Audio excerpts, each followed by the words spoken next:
and welcome to another one of my vintage HiFi videos. Today's videos is just some ideas when you're on holiday or having a short break, and maybe just to have a look around. You never know what shops are about, places to buy some cheap second-hand HiFi, and hopefully be able to get a bit of vintage HiFi amongst that. Yeah, so really I'm just going to show you 3 items I bought on a short break very recently, just a couple of weeks ago. Took my granddaughter for a 4-day break at like a little complex in the UK called Butlins. It's a little firm, relatively speaking. They've only got 3 places. Used to have loads and loads years ago, but they've narrowed it down to 3 now. Just a small firm, still caters, quite popular in the UK. This for taking young children for a short break to the seaside at a reasonable price. I dare say they've got things like that in America, Australia, all around the world. Companies that, little complexes like with entertainment, etc., all enclosed. Obviously you can go out the camp, but you stay in there and just be entertained, just chill out for a few days. And they did a very good job considering this COVID-19 and this restrictions at the moment.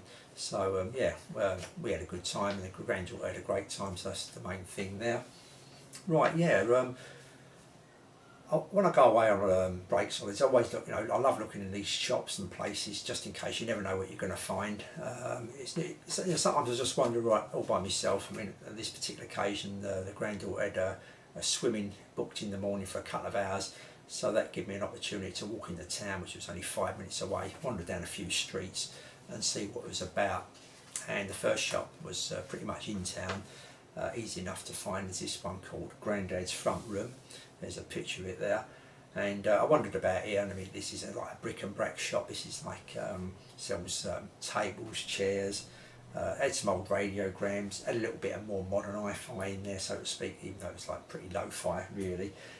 Brick and brack tables, like I say, that kind of stuff, ornaments and bits and bobs like that. Like an house clearance shop really. It seems like they clear a lot of houses and put it in the shop. And you find at these seaside towns and places away from town, from the main cities, is that things will be cheaper. The rates and rent of these shops are cheaper, so they can afford to sell things a bit cheaper. And a lot of these kind of shops want a quick turnover, quickly get something out their way, so they get something new in, especially with the small shops, because there's not a lot of space in them. So you can bid them down as well, and maybe find a few bargains. Anyway. He put me onto another shop, which was a 5-minute train drive, a 5-minute train journey. I didn't drive the train. Yeah, down the road, and that was just like I say 5 minutes, one stop. So I thought I'll give it a go. I'll wander down there. I had a couple of hours to spare. This was called what was it called? Vintage Vinyl, and he seemed to think that this bloke may sell some vintage HiFi units, etc., amongst the vinyl. So I popped in there and had a chat and had a look round. And at the moment he's not doing any vintage HiFi whatsoever, because in the UK, if you want to play it by the book, you need to pack test these before selling them. Not every shop does. Some people cut the plug off, or some people just say, sell it as not working, or they don't know if it works or whatever. But if you want to sell it tested working, you're supposed to pack test it and sell it. It's all not to give you an electric shock, so to speak. And he was an old boy. They'll say old boy. I don't know. He's in his 60s. Let's put it that way. Not too old, should I say? Anyway, he's retired, and he's took this shop over. He's bought it, and he's selling vinyl at the moment. But he said in the future he will take this course. Well, he's thinking about taking this course, and started to sell a few HiFi bits and pieces. So at that particular time, it wasn't a wasted journey, because it was nice to pop in there and have a look round anyway. So I come back into town, and I started wandering down a few of the other side streets, wandering a bit out of my way now, going a bit further where there's no shops to be seen for a while, and all of a sudden a little cluster of 2 or 3 shops, so to speak. You never know what's about, and they don't always show up on your Google Maps or a local map. I mean, these shops may not be registered, or just ain't going to show up. Anyway, I bumped into this shop here called Radio Respect. Fairly easy to find once you get closer to it. You know what it's all about. You can see if I take a closer picture here, you can see all the speakers in the window, a few surround units.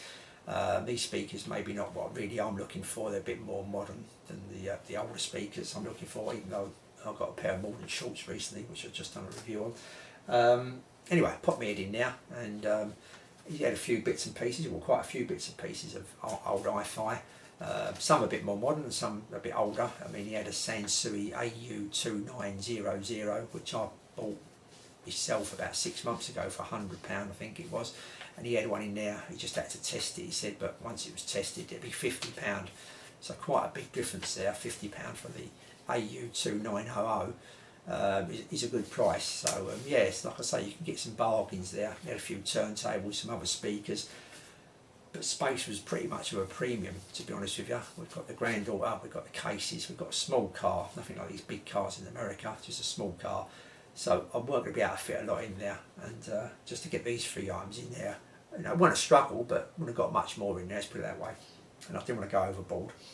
So anyway, after going to all these shops and whatever, I managed to pick up these items.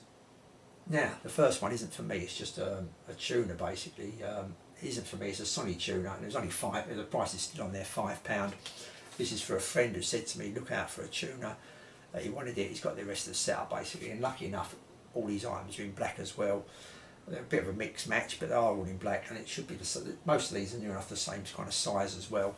So for £5, like I say, it's not worth any fortunes, probably £10–15 on eBay, but £5 would be the postage. So you know, for the postage, you're getting the item, so to speak.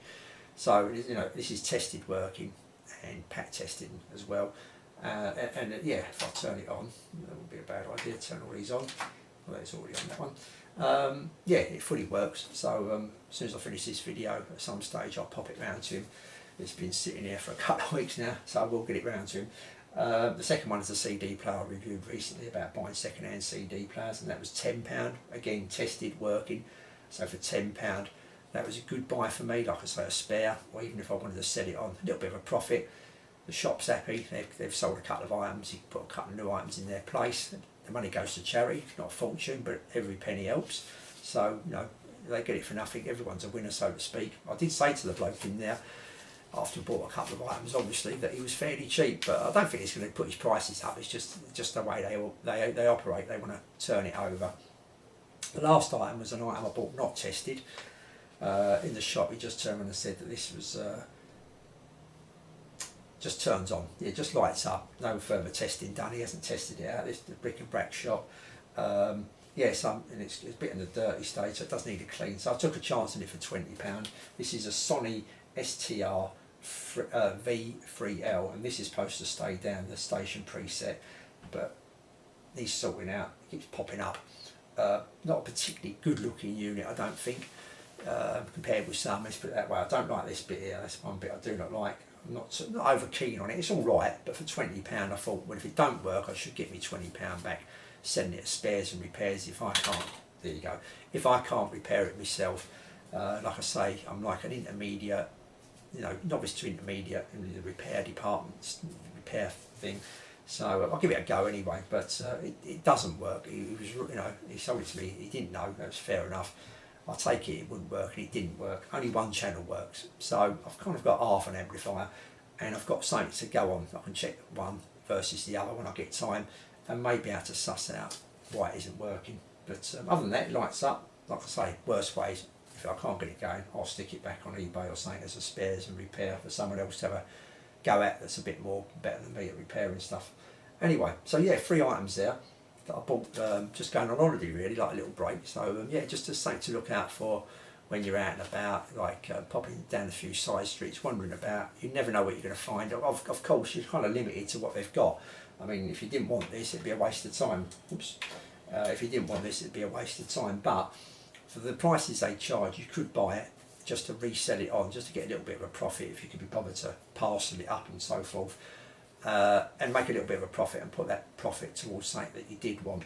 But you'll be, you know, sometimes you take a chance and something you wouldn't normally buy could turn out to be something pretty good. And you think, oh, I'm happy with this. You know, while I was looking for something else, I'm quite happy with this, and I've saved a few quid as well. So great. But if you're not happy with it, you can always pass it on to someone else that's their kind of taste. Everyone's got different taste in the way things look and the way things sound. So yeah, so that's just a very quick video again. I'll say thank you for watching all of my other videos and me rattling on about this, that and the other. I'm hoping you can pick up a few ideas, tips, or you know, just general chit chat, you know, looking at this stuff and enjoying what I enjoy doing at the moment. going through it all and experimenting. But anyway, to the next video, I'll say thank you and see you all soon.